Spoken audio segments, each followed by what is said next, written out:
the Green Hornet.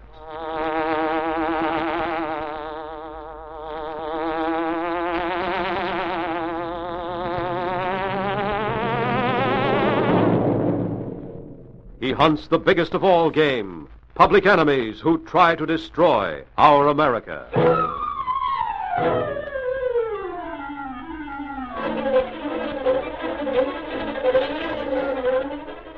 With his faithful valet Kato, Britt Reid, daring young publisher, matches wits with racketeers and saboteurs, risking his life that criminals and enemy spies will feel the weight of the law by the sting of the Green Hornet.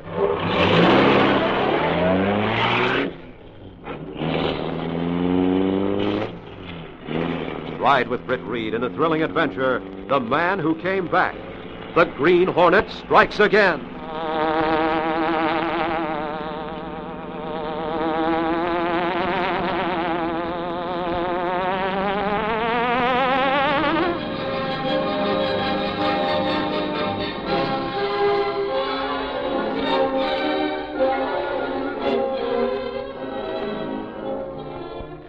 In the commandant's office at a Nazi prison camp, a young officer stood before the desk of his superior. He was tall, dark, gray-eyed, and of medium, though athletic build, not the usual blond Aryan type of which the Nazis were so boastful. The commandant motioned him to a chair. At ease, Lieutenant Weber. Sit down, and I will discuss why you are here. Dankeschön, mein Kapitän. We will speak only in English, Lieutenant. The reason will soon be made known to you. Very well, Captain Muller. As you wish. You've done good work with Himmler. Your training for the last few months has been strenuous and, no doubt, mystifying. Yes, sir, it has puzzled me a bit. I couldn't understand why, since my work under Mr. Himmler seemed to please, I was sent to take more training at the secret school at Blinks. Now, I will tell you. We've searched throughout the Vaterland for men of your description. So I've learned.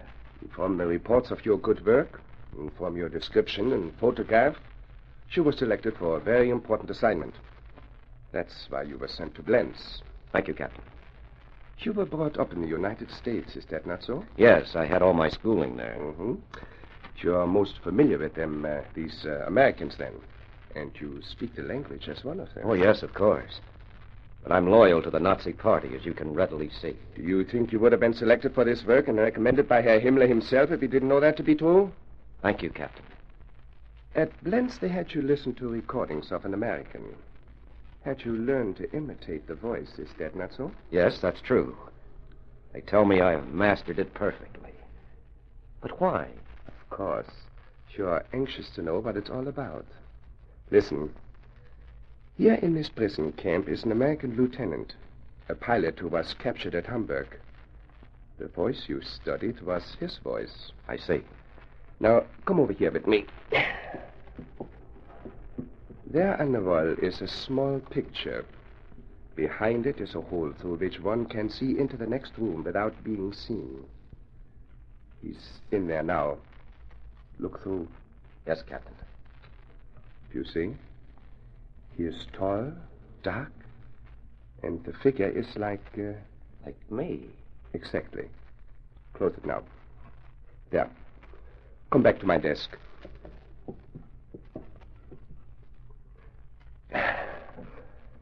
That is it, Lieutenant. Do you see? The American is almost exactly like you. Gray eyes, too. But you must look exactly like him. And you will before we're through. But I don't get this. What the... See? You speak just like him also, and that's excellent. In one respect you differ, and in one only. The shape of the nose. From the front you are alike, but from the side there's a difference. That will be taken care of by Dr. Weissman, one of our foremost plastic surgeons. You mean you're going to have me operated upon to change the shape of my nose? Yes, that is right.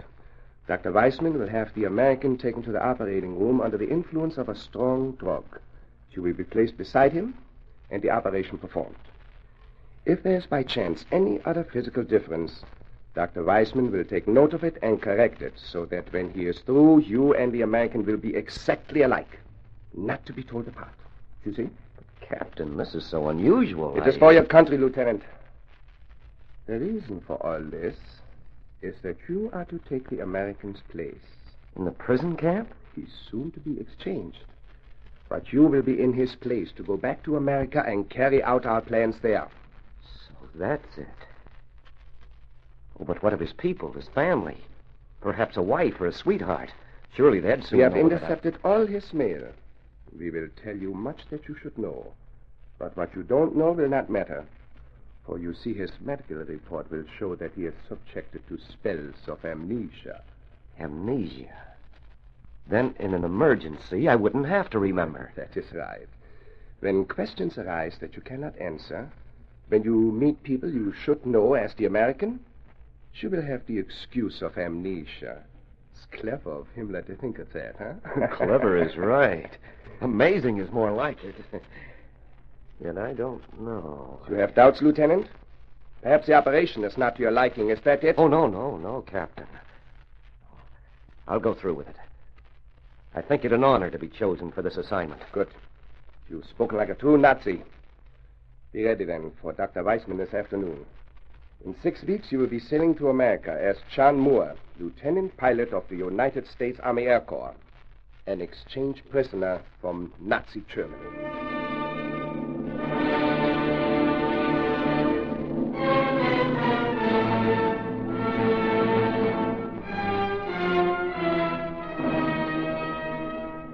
2 months later, Weber, posing as John Moore, has been taken into the Moore home without question.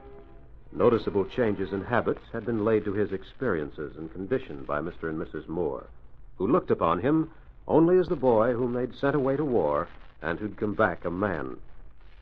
One afternoon in the office of the Daily Sentinel, Britt Reid was talking to Miss Case, his secretary. But it's only 5 o'clock. Are you leaving now? Oh, yes, I'm going to step in at the Moores before I go on home. They're having a few friends in to meet young John Moore, who's just come home from a Nazi prison camp. Lieutenant Moore has become quite a hero. I've been reading about him.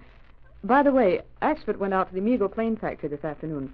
I believe the lieutenant and 1 or 2 other returned prisoners are to give a talk to the workers there. That's right. But young Moore won't do much talking. From what I know of him in the past, he never was much of a speaker. Oh, here's Axford now. Hello, Reed. Hi, Casey. Well, Axford, how'd it go? Oh, the usual thing. The boys gave a pep talk to the defense workers. Hey, that young Moore now, he really gave it to him. Sure, and he's not one to want for words. Well, that's surprising. Being in the Air Corps must have given him a lot of self-confidence. Well, he's got plenty of that, all right. He was quite the hero to them workers. Well, write up your story on it and get it to Gunnigan. Sure, and it isn't much of a story. The same sort of stuff. Nothing exciting happened, so I left as soon... Mr. Reed's office. Miss Kay speaking. This is Gail. Let me talk to the chief right away. Just a minute. It's Gail Manning for you, Mr. Reed. Oh, I'll take it right here. Hello, Gail. What's up? Plenty, chief. A fire broke out and caused an explosion at the Amigo plane factory. The Amigo plane factory?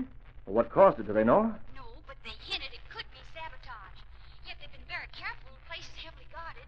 And nobody's been in there today but those young army men with their police escort and a few reporters. I see. Well, stay on the spot and get all the details. Get your story to Gunnigan as soon as you can. All right, chief. I'll get something in for the next edition. Goodbye. Goodbye, Gail. What's it all about, Reed?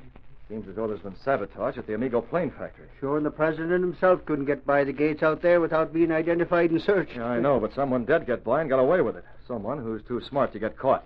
I went out in the squad car along with them young army fellers. They even searched me. Them boys were the only ones they let through without all that rigmarole. The FBI will go through the place with a fine-tooth comb. If it's an inside job, they'll find the guilty when you can bet on that. Well, I'm going over to meet young Lieutenant Moore, Miss Case. I'll call back later just in case anything new turns up.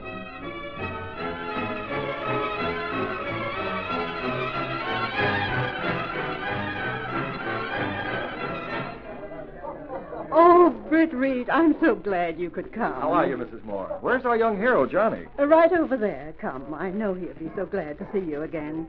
Oh, just a minute. Yes? John seems to act rather strangely. You mustn't notice it. His condition, you know. And the boy's had such terrible experiences. Of course. I understand. John, dear, here's someone I'm sure you'll be glad to see. Oh, yes. Well, it's nice seeing you again. Well, Johnny, I'm happy to see you back home safe. Thanks. Thanks very much. I'm glad to be back. May I get you a cocktail? Oh, thanks, yes. I'll be right back with it. I don't think Johnny remembers me, Mrs. Moore. You see, that's what I mean. He has lapses of memory now and then. I see. He was a victim of amnesia, then? Yes, that's what his medical report from the prison camp shows, so they tell me. Well, that explains it. He certainly didn't know my name. At least he didn't mention it. Don't say anything about it to him, will you? Oh, of course not. Ellen, you know John's fiance is bringing over his dog. He hasn't asked about the dog yet, but I'm sure that's one thing he will remember when he sees it again. Yes, I don't see how he could ever forget Wagger. Johnny named him and brought him up, and as I recall, they were inseparable. Yes, the poor animal was so disconsolate after John went away. That's why Ellen took him. Oh, here's John now with the cocktail. Here you are. One for you, Mother. Thank you, Johnny. Thank you, son. Your mother tells me Ellen will soon be here. How is she, Johnny? I haven't seen her since you went away. Oh, she's fine, thanks. Ellen's such a sweet girl. John's a very lucky boy to have a girl like that. And I agree with you, Mother. As I recall, she's a very pretty girl, too. Well, John always used to say he'd pick a girl just like the girl his father married. Well, that goes without saying, I'm sure. Oh, Ellen's arrived. And look, John, here comes the surprise she brought. Down, Wagger. Oh, gracious, he's so glad to be home again. Wagger, be quiet. I just couldn't restrain him after we got in the door. He must have sensed that Johnny's back. Oh, hello, Mr. Reid. I haven't seen you in quite some time. Hello, Ellen. I was afraid I'd be a stranger to you by this time. Oh, easy, Wagger. Well, here's your dog, Johnny. You better watch out when he realizes it's you. He'll jump all over you and spill that cocktail. Here, I'll hold it. Oh, my God. Yes, son, your dog Wagger. Get down, boy. He came right to me. He hasn't seen you yet. Call him, Johnny. Look, he's staring at you. Oh. Here. Come on, Wagger. Nice fellow. Well, he doesn't seem to recognize me. Come on, Wagger. Pat him, Johnny. Rub his head like he used to. Nice fella. Aren't you glad to see me, Wagger? Oh. He snapped at you. Yes, yeah. I'd better leave him alone. Wagger, stop it. Aren't you ashamed, bad dog? I'll take him out if you'll all excuse me. Perhaps later he'll be all right. I'll lock him up. Oh, Johnny, I'm so sorry Wagger acted like that. Oh, forget it. It's all right. Will you excuse us, Mr. Reid? I want to have a few words with Ellen. Oh, of course, Johnny. You two run right along. I'm glad you came over, Mr. Reid. I was hoping you would. You really won't mind if we... Oh, I know how it is. You go right along. Just make yourself at home. I'll see you before you leave.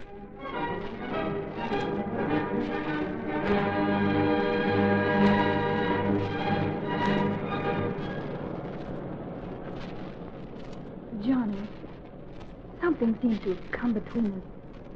Can't just put my finger on it, but... Yes. But you must realize... Oh, I know what you're going to say, your condition and all that. But I do consider that. Yet this difference shouldn't be there after all we've meant to each other. Give me time, Bess. Things will soon be as they were with us. I wonder. Oh, now, wait a minute. Don't say... Here's the house, Johnny. Are you coming in? Well, just to the door. I have to hurry back and get cleaned up a bit. I have to attend the first flight christening of a plane a group of union workers donated to the war. And some officials are to take off from the city airport in it afterward. Oh.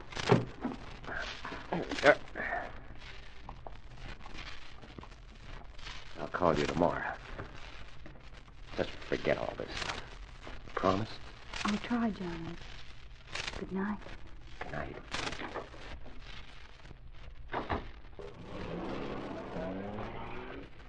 Who was that, I wonder? Looked like somebody coming here for a minute.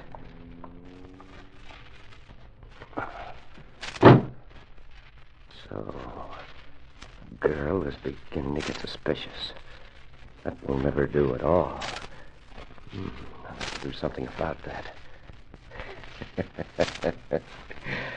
Well, now to go back home to Mother. What's that on the dashboard? A seal. Seal of the American criminal, the Green Hornet.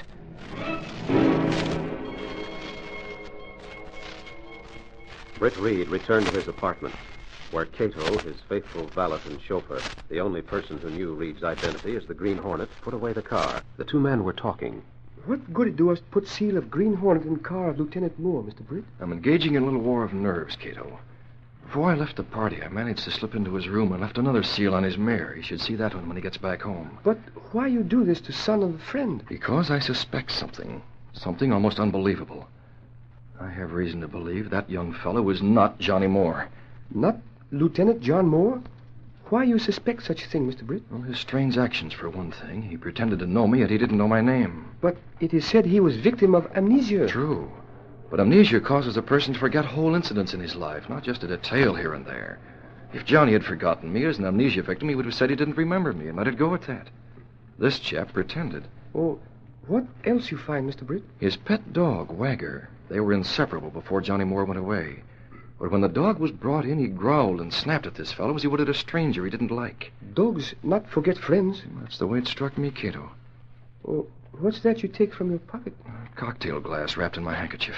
Why you bring home glass, Mr. Britt? Because the fellow I met as Johnny Moore this afternoon brought a drink to me in this. His fingerprints are on it as well as mine. Oh, but how you know they not be real Lieutenant's prints? Well, I have some more or less recent letters from Johnny Moore in my desk. I want you to take this glass into the laboratory with a couple of those letters. See if you can find a print of Johnny's on one of the letters, and then compare the prints on this glass. That not take long. But if you suspect this man not real Johnny, why you not contact FBI, Mr. Britt? Well, first, because I don't wish to embarrass my friends the Moores by having their son investigated on suspicion.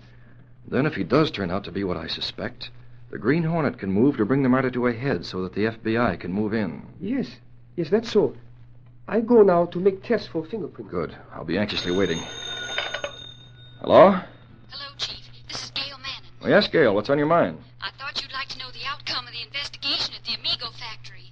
It was sabotage. Was, huh? How do they know that?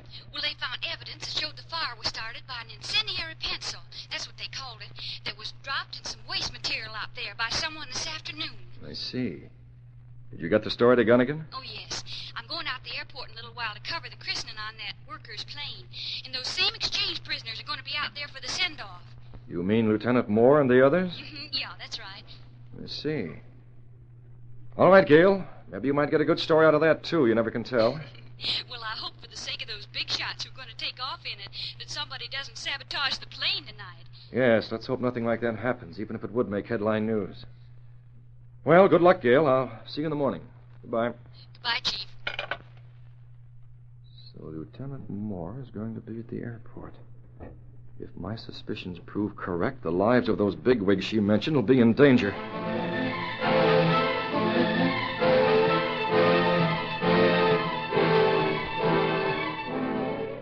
A short time later, Kato came from the laboratory with the results of his tests. Mr. Britt, fingerprints on glass, not those of real Lieutenant Moore. Just as I expected, Kato. Moreover, if the real Johnny Moore had found those Green Hornet seals, he would have gone to his father, who would have called me immediately, knowing that the Sentinel has offered a reward for the Hornet. Then fellow in Lieutenant's house must be spy. Yes, and a very clever one. He can go and come as he pleases. I don't doubt that he was responsible for the Amigo factory explosion. But if something isn't done, he'll probably do another act of sabotage at the airport tonight. You will need the Black Beauty, Mr. Britt? Yes. It's up to the Green Hornet to stop this man before he does any more damage and to show him up for what he is. Get the gas gun and the mask, Kato. We have a difficult job ahead of us, and we're leaving right now. Stepping through a secret panel in the rear of a closet in his bedroom, Britt Reid and Kato went along a narrow passage built within the walls of the apartment house itself. This passage led to an adjoining building which fronted on a dark side street. Though supposedly abandoned, this building served as the hiding place for the sleek, superpowered Black Beauty, streamlined car of the Green Hornet. Britt Reid pressed a button. The great car roared into life. A section of the wall in front raised automatically, then closed as the gleaming Black Beauty sped into the darkness.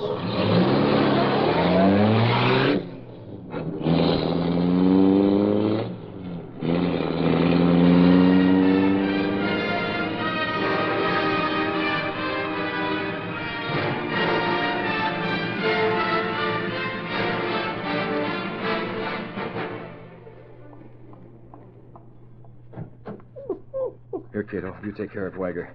You take a risk getting a dog, Mr. Britt. No, I knew he was locked up in Johnny's shop in the basement. I got him out through the basement window. But if he had barked at you... Wagger knows me too well. And remember, you can't fool a dog. To him, I'm Britt Reid, not the Green Hornet. That's true.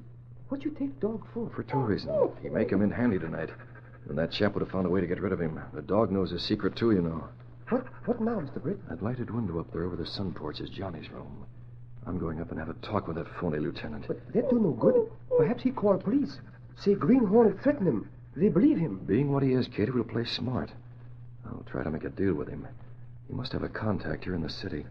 I hope he'll leave the house to reach his friend, and we can follow and get them both. I don't want to have a showdown in the Moore home. Let's pray it work out as you hope, Mr. Britt. But how you get them and proof in the hands of police? After we find out where he goes, you'll call the police, Kato. I'll take care of the rest. Wait here till I come out. Now I'll find out just how smart our friend up there really is.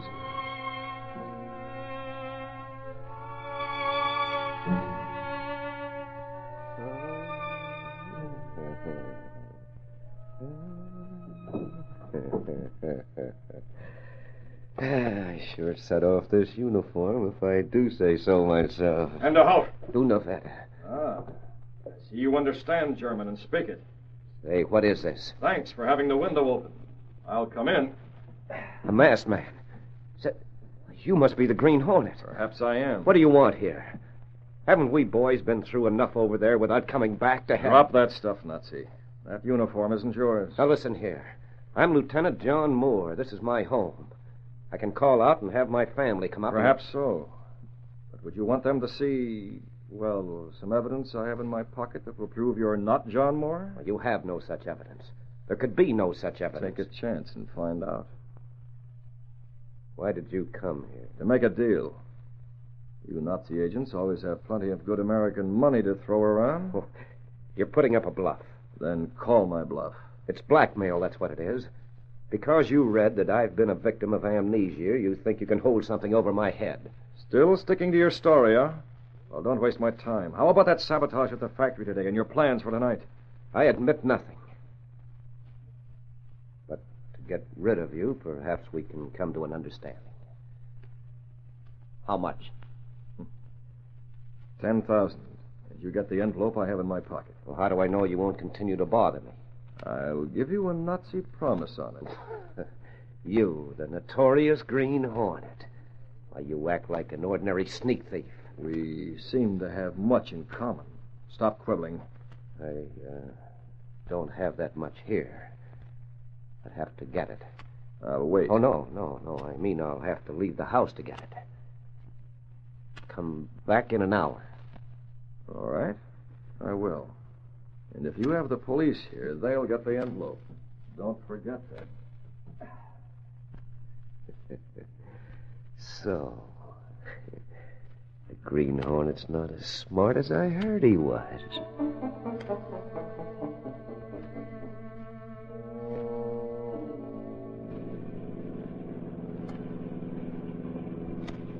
He's stopping at the home of the well-known Dr. Gerber, the psychiatrist. Turn up the side street, Kato.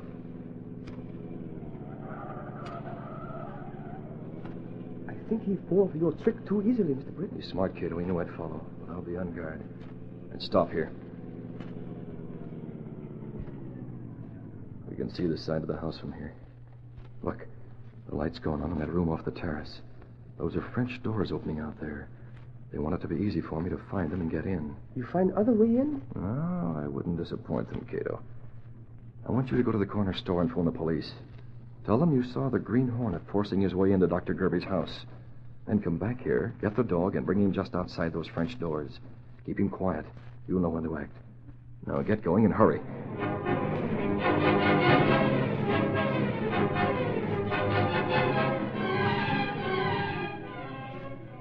If this Hornet has followed you, he should be appearing very soon, Reverend. Yes, I expect he will. I have a gun handy in my coat pocket. We must get that envelope from him. We can't take chances on what may be in it. As you pass him the money, I'll shoot. And you get the police, and I'll go on to the airport. I'll stand on the other side of the glass doors. I'll stay on this side. I think there's someone out there now, Quam. Well, come right in, Hornet. We're expecting you. Keep your hands up. Surprise party, huh? So, this is the Green Hornet. Yes, we're three of a kind, it seems. As long as you followed me here, we'll conclude our little business. You have that envelope? I do not want to deal with this man. I'm a respectable doctor. The company you keep would convict you in any court, Doctor. Now, where's the money? Get it, Doctor, from your desk. Come over here. I will give it to you. Very well. No. First, you must place that envelope on a desk. No soap, Nazi. I get the money in my hand first. Oh, a man facing a gun without a weapon in his hand, you've got a lot of nerve. Come on, Lug, complete the deal and stop stalling. All right. Gerber, give him the money first. Here it is. This packet contains 10,000. Fine. Thanks. Now the envelope. Oh, yes. Shoot, Weber, shoot! Wiger, get him, Wiger. Oh, the dog! Take this dog off! Take it, you mug. Down, Wiger, down. Now, you underhanded rat, you're next. No. I'll pay you twice as much. Now, wait, please. Just gonna can't. Police. I'll put this envelope where they'll find it. Wagger, watch those men. Watch them, Wagger. I'll add a few words to the note. What go? Police. Here, Kato. $10,000 for the Red Cross. Come on. That note in the envelope will take care of it. Look, the dog's out like a light. Hey, there's Lieutenant Moore, cold as a herring. And look at the mud growling over. Oh, hey, look, Sarge. Here's an envelope on the desk. Give it here. Hold that dog, Axford. He doesn't seem to like Lieutenant Moore. Hey, get this. What's it say? It's a printed note. It says, the man known as Lieutenant Moore is a Nazi agent. Fingerprints enclosed prove he is not John Moore. Great saints in heaven. Shut up a minute, will you, Axford? It says, give this to the FBI. His real name is Weber, and Dr. Gerber is also an agent. The dog belongs to the real Lieutenant John Moore.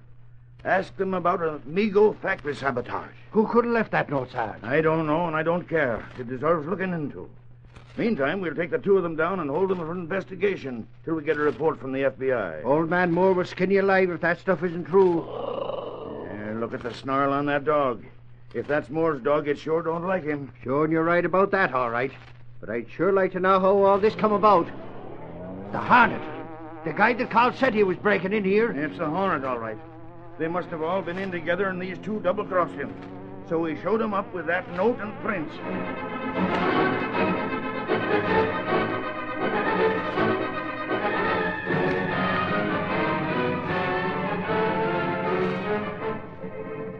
It's all such a shock. Of course it is, Mrs. Moore.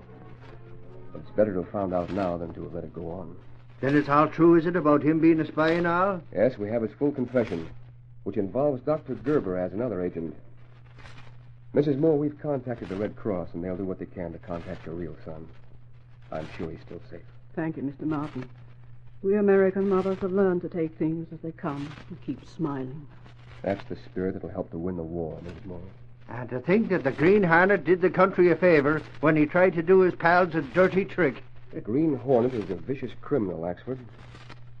But I guess even he has his hates, and one of them must be Nazis.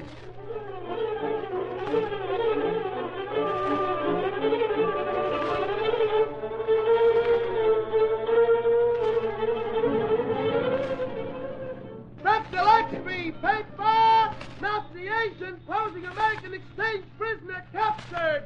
Green Hornet involved in illegal factory sabotage.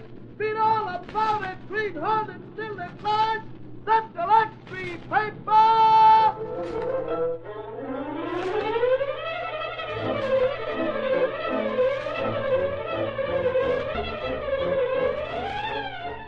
You have just heard the adventure, The Man Who Came Back.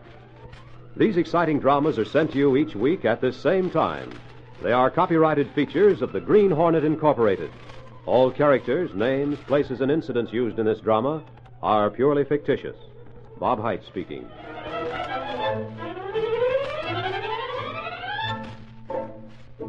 This program came to you from the studios of WXYZ in Detroit. This is the Blue Network.